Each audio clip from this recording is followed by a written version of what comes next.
నమస్తే అండి. ఇప్పుడు ప్రేమించాక ఏమైందంటే 7 పార్ట్ చదువుతున్నానండి. విని ఆనందించండి. ప్లీజ్ సబ్స్క్రైబ్ అండి. ప్లీజ్ లైక్ అండి. కథలోకి ప్రవేశిద్దామా? ముందు ఆ సిద్ధార్థుడిని బుద్ధుడిగా మారకముందే ఇంటికి తీసుకురండి అంది.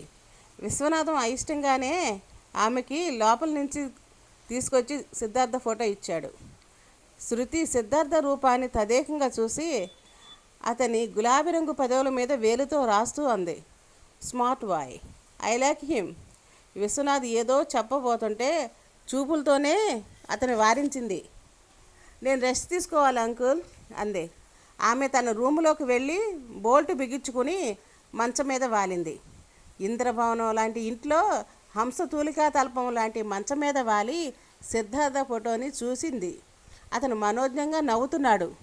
ఎందుకు ఇలా చేశావు? నేను కావాలన్నందుక? చెప్పు, ఎందుకు? నాకన్నా ఎందులో ఎక్కువ నువ్వు ప్రేమించిన అమ్మాయి? Who is that which? కసిగా అనుకుంది. శృతికీర్తి దిండుని 2 గుప్పిట్లో కొడుతూ ఉంటే ఆమె కళ్ళ ముందు తల్లి తండ్రిల శవాలు కనపడసాగాయి. ఎందుకిలా? చిన్నప్పటి నుంచి నేనేం కోరుకున్నా ఆ భగవంతుడు దూరం చేస్తున్నాడు. ప్రతిసారి ఓటమి లెక్క చేయకుండా దాన్ని సవాలుగా ఎదుర్కొంటూనే ఉంది తను. మళ్ళీ ఇన్నాళ్ళకి పెళ్ళే వద్దన్న తను అంకుల్ మాట మీద సిద్ధుని చేసుకోవడానికి ఒప్పుకుంది. తను ఇష్టపడేంత వరకు కూడా ఓర్మి పట్టి ఓపుకోగానే తన పంజే విసిరింది విధి. ఈ ఓటమిని కూడా భరించాలా? No no, never.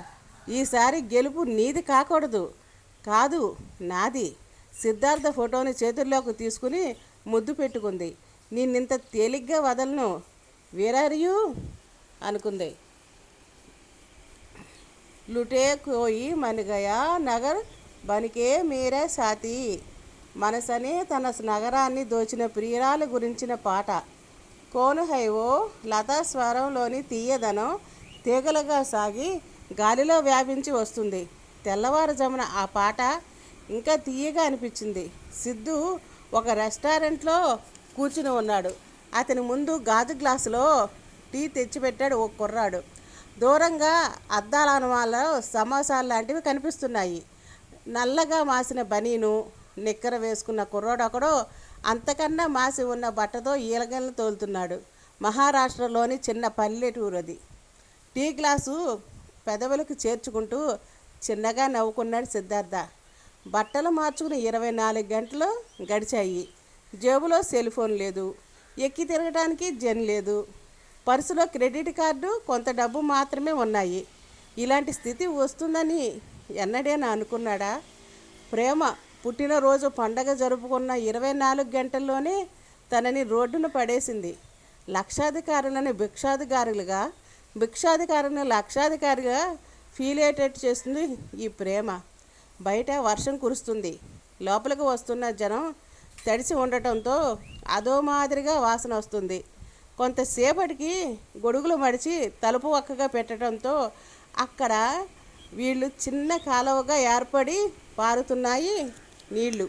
సిద్ధార్థ కళ్ళు మూసుకున్నాడు. తన ఏసీ రూమ్ స్ప్రేయర్ నాయరు బలవంతం చేసి తినిపించే రుచికరమైన భోజనం గురించి అతడు ఆలోచించడం లేదు. కీర్తి గురించే ఆలోచిస్తున్నాడు. ఆమె రోజు తన కాలితో సృశించే ఆమె ఇంటి గుమ్మం అదృష్టానికి అసూయపడుతున్నాడు. ముదితే కాలి గురుతులు ముద్దు పెట్టుకోవడం కోసం ఆ ఇంటి వాకిలి ముందు సృహ తప్పి పడిపోయినట్లు నటించాను అన్నాడు ఓ మహాకవి. అతి ప్రాచీనమైన విషయం ప్రేమ, అతి సహజమైనది కూడా.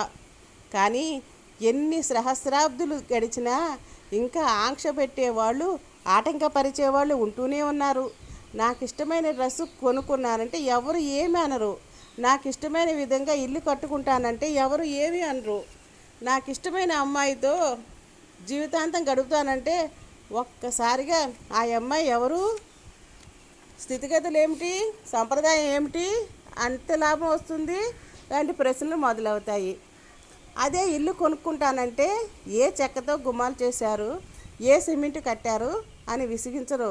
ప్రాణమున్న మనిషి అనేటప్పటికీ ఈ ప్రశ్నలన్నీ జీవితాన్ని చిన్నాభిన్నం చేస్తాయి. అతనికి ఆపుకోలేనంత ఉద్రేకం కలుగుతుంది. బ్రతికే 4 రోజులు నా ఇష్టం వచ్చిన అమ్మాయిని చేసుకుని నా ఇష్టం వచ్చినట్లు బ్రతికే ఫండమెంటల్ రైట్ నాకు లేదా? అరవాలనిపిస్తుంది. కానీ ఆ ఆలోచన కీర్తి బ్రేక్ చేస్తుంది. తన ప్రేమకు ఆంక్షలు పెడుతున్నది తన తండ్రో ఆమె తండ్రో అయితే తను డీల్ చేయగలడు.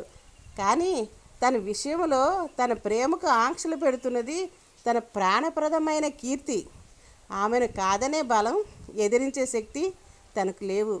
సిద్ధార్థ పెదవుల మీదకి మళ్ళీ చిరునవ్వు వచ్చింది. ప్రేమ అనే కనపడని సంఖ్యలతో నా చేతులు రెండు ఎంత లాఘవంగా బంధించావు. నేనేం చెయ్యలేని ప్రియశత్రువునయ్యాను. నిన్ను గుర్తు చేసుకోవడానికి, ఆ మధుర స్మృతుల్లో కాసేపు వర్తమానాన్ని మర్చిపోవడానికి కూడా నా దగ్గర నీ జ్ఞాపకాలేమి వదిలిపెట్టలేదు. నీకు సంబంధించిన ఏదైనా ఒక విషయాన్ని నాకు ఇవ్వలేకపోయావా కీర్తి? ఇంతలో గట్టిగా వినిపించిన మాటలకు తల తిప్పాడు. అరే చేంజ్ నయ్యే సాబ్, బిల్కుల్ సౌకా నోట్ హై లేలో అంటున్నాడు కౌంటర్ దగ్గర ఓ అబ్బాయి.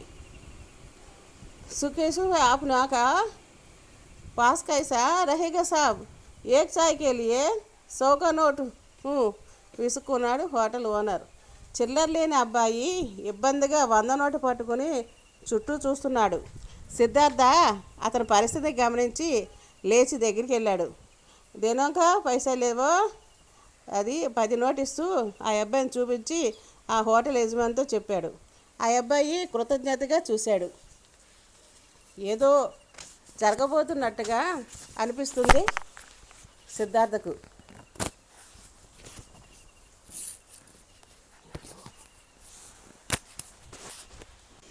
హోటల్లో బిల్లు చెల్లించేసి ఇద్దరు బయటికి నడుస్తుండగా, thank you very much sir, కహా జానా హై?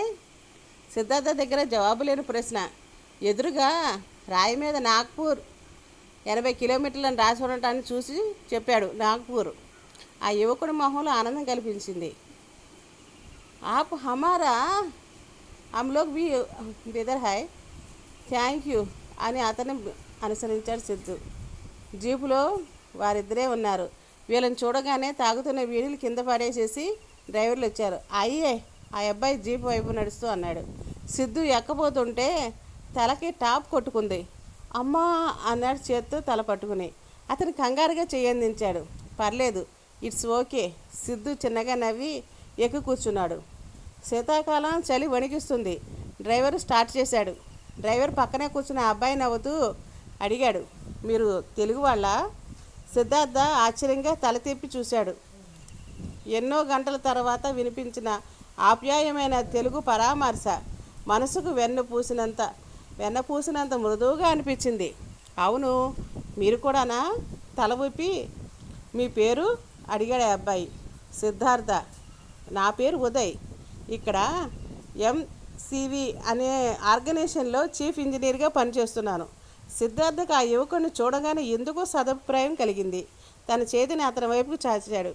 సిద్ధార్థకి సిక్స్త్ సెన్స్ ఏదో చెప్తున్నట్టుగా తోచింది. ఆ క్షణం ఉదయ్ సిద్ధార్థ చేతిని అందుకుని నొక్కుతూ చెప్పాడు, నైస్ మీటింగ్ యూ ఫర్. మీరేం చేస్తుంటారు? ఏదో జరగబోతుందని ఊహించిన సిద్ధార్థ ఉదయ్ అప్రమత్తం చేయబోతూ అంత టైం లేక తనతో పాటే అతన్ని బలంగా లాగుతూ జంప్ అని అతను దూకేశాడు. ఉదయ్ ముందుకు చూసి పెద్దగా అరుస్తూ ఉండగానే సిద్ధార్థ బయటికి లాగేశాడు. ఇద్దరూ కూడా కుప్పల్లో స్లోగా ఉండడం చాలా దూరం దొర్లుకుంటూ వెళ్ళిపోయారు. ఒళ్ళంతా రక్తాలు కారసాగాయి. సిద్ధార్థ లేచి జీపు వైపు చూశాడు. అదుపు తప్పి అడ్డంగా వచ్చిన ట్యాంకర్ జీపును కొట్టేసింది. అక్కడ పెద్దగా రేగిన మంటలు తప్ప ఏమి జరిగిందో తెలియడం లేదు. డ్రైవర్తో పాటు ఆ ఇద్దరు కూడా అగ్ని ఆహుతైపోయారు ఉంటారని అనిపించగానే సిద్ధార్థకు భయం, బాధ, జాలి, దుఃఖం ఏకకాలంలో కలిగాయి.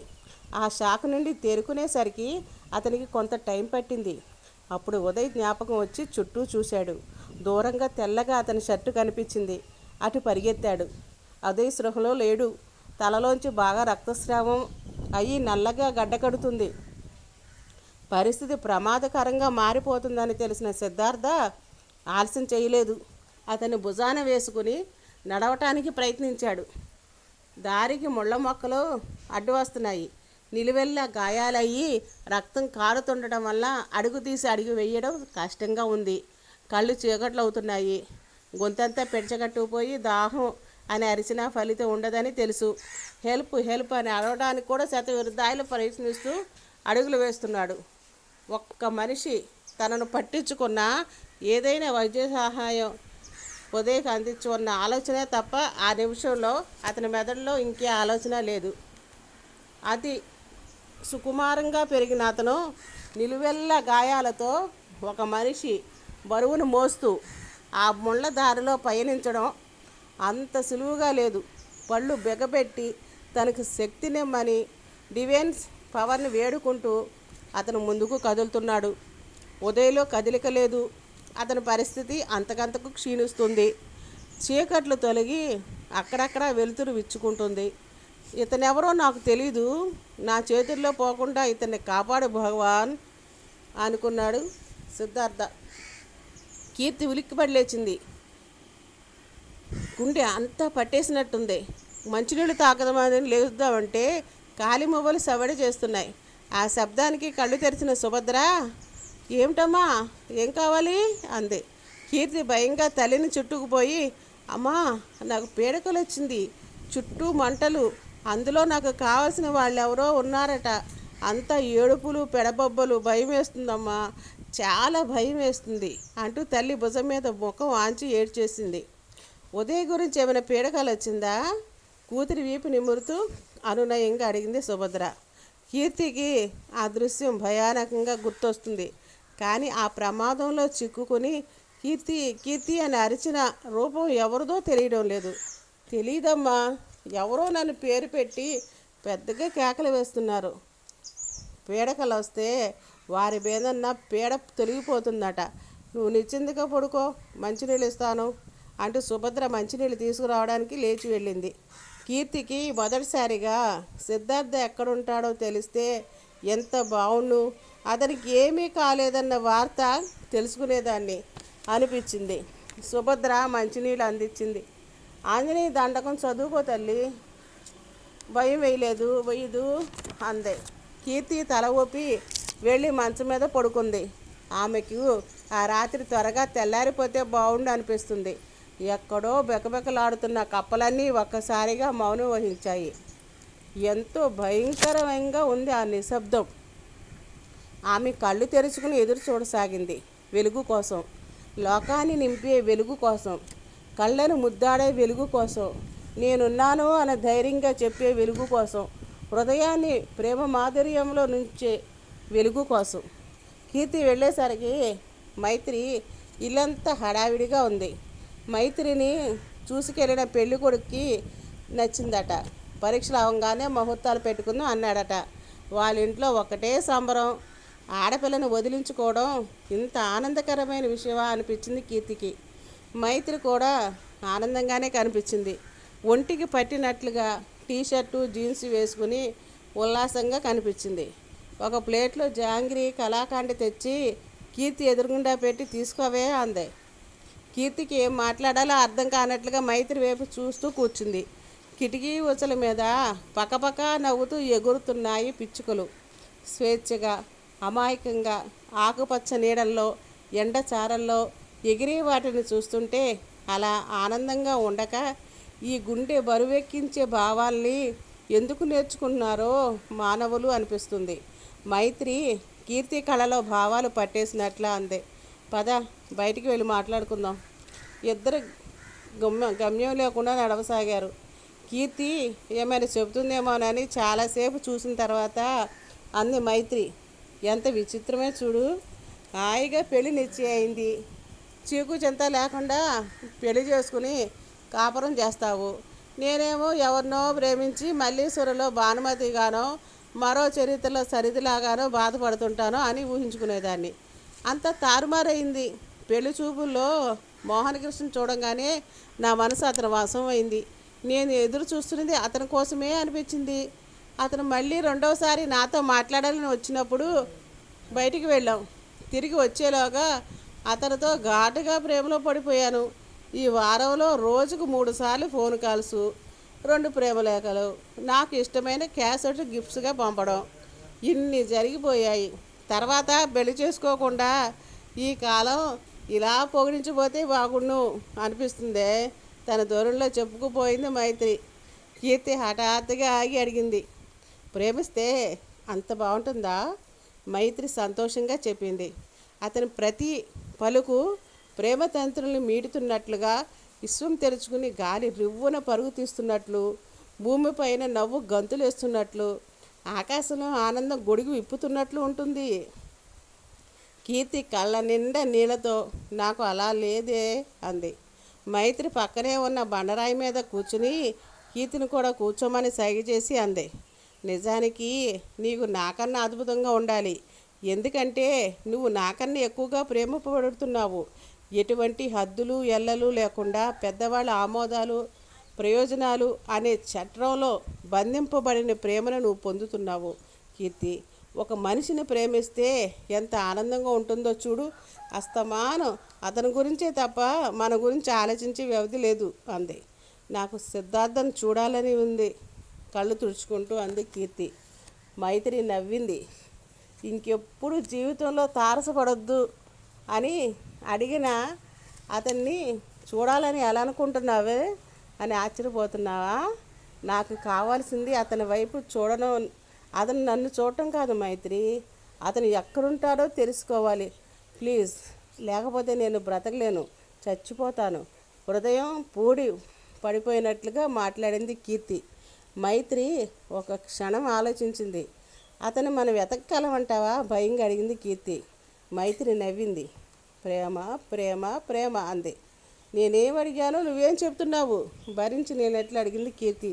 నువ్వు ప్రేమ అనే మంత్రాన్ని జపిస్తూ ఉండు, నేను అతని చిరునామా సాధించుకొస్తాను అంది నవ్వుతూ మైత్రి.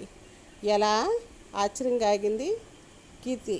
మైత్రి తన చేతిలో ఒక నెంబరు రాసి చూపించింది. ఇది అయ్యగారి కార్ నెంబరు, దీనితో అడ్రస్ సాధిస్తాను, కొంచెం టైం ఇవ్వు అందే. ఎలా? ఆతృతగా అడిగింది కీర్తి. ఈ నెంబర్ కారులో అబ్బాయి మా ఫ్రెండ్ని మోసం చేసి అతి విలువైన దాన్ని ఒకటే తోచుకుపోయాడు. మా కమిషనర్ అంకుల్ దగ్గరికి వెళ్ళి కంప్లైంట్ ఇస్తాను. దాంతో అబ్బాయిని సాయంత్రానికల్లా పట్టుకుని సెల్లో పడేసి 30 డిగ్రీ ట్రీట్మెంట్ ఇస్తారు అల్లరిగా అంది. వద్దు వద్దు అలా చెయ్యొద్దు కంగారుగా అంది. పోలీసు 30 డిగ్రీ ట్రీట్మెంట్ కంటే తక్కువ బాధే నువ్వు పొందడం లేదులే తల్లి. అవతల నీ అడ్రస్ తెలియక తనెంత బాధపడుతున్నాడో పాపం అంది మైత్రి. కీర్తి విచారవాదనంలో కాస్త వెలుగొచ్చింది. తెలుసుకోగలవా మైత్రి అని ఆశగా అడిగింది. తెలుసుకోలేకపోతే నా పేరు మార్చుకుంటానే చెప్పింది కీర్తి చేతులు చేయి వేస్తూ మైత్రి. రాజారావు సాయంత్రం ఆఫీసు నుండి వస్తూనే నాయర్ని అడిగాడు, బాబు ఫోన్ ఏమైనా చేశాడా అని. నాయర్ దిగులుగా అన్నాడు, 2 రోజులు అయిపోయింది, మీరు పేపర్లో ప్రకటన ఇస్తూనే ఉన్నారు, అయినా సిద్ధుబాబు రాలేదు. నాకెందుకో భయంగా ఉంది బాబు. రాజారావు కూడా భయంగానే ఉంది. తన పరిస్థితి ప్రమాదంగా ఉందని, హాస్పిటల్లో ఉన్నాడని, వెంటనే ఇంటికి రావాల్సిందని సిద్ధార్థ కోసం పేపర్లో ప్రకటన ఇప్పించాడు. రాకపోయినా కనీసం ఫోన్ అయినా చేసి విషయం కనుక్కుంటాడని అనుకున్నాడు. కానీ సిద్ధుకి ఎక్కడైపోయాడు అన్న భయం వేసింది రాజారావుకి. కాఫీ తాగుతారా బాబు అంటున్న నాయర్ మాటలు వినిపించుకోకుండా మేడ మెట్లోకి సాగాడు. ఫోన్ మోగింది. రాజారావు ఆశగా కింద దిగి రాబోయేలోపు నాయర్ తీశాడు. హలో, ఎవరు కావాలమ్మా? సిద్ధార్థ బాబు లేరమ్మా. తమరి పేరు అని అనేలోగా అవతల వాళ్ళు ఫోన్ పెట్టేసినట్లున్నారు. యాదవసంతా పొద్దుటి నుంచి ఇదో తంట అయిపోయింది అన్నాడు ఫోన్ క్రెడిట్ మీద చేస్తూ. రాజారావు నిరాసక్తంగా అడిగాడు. ఎవరో బాబు, చిన్న బాబు కావాలని పేరు చెప్తున్నారు. నేను వాళ్ళ పేరు అడిగేటప్పుడు పెట్టేస్తున్నారు అని లోపలికి వెళ్ళిపోయాడు.